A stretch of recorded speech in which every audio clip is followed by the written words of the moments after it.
ఇద్దరు ఎందుకు వెళ్ళాలి? ఇద్దరు వెళ్ళాల్సిన పనే లేదు. వాళ్ళు 50 మంది ఉన్నారు. మేమందరం కూడా వెళ్తాం. వచ్చిన ఆ హద్దు దాటిపోయింది.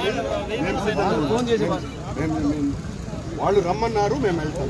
వాళ్ళు ఛాలెంజ్ చేశారు. మళ్ళీ మీకోసం వెయిట్ చేస్తున్నాం. మీరు మాట్లాడుతున్నారు. మీరు పోలీసు వాళ్ళు ఎవరు లేరు. పోలీసు వాళ్ళు మమ్మల్ని అడ్డగిస్తున్నారు, మమ్మల్ని పంపటం లేదు, నేను సిద్ధంగా ఉన్నాను అని. లేదు వాడెవరు లేరు అని అంటున్నారు. రెడీగా ఉన్నారు.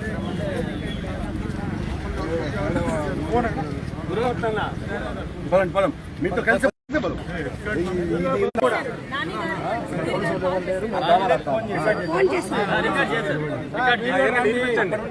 మాతో పాటు రండి. పోలీసు లేరు, మీరు దొంగ నాటకాలు ఆడుతున్నారు.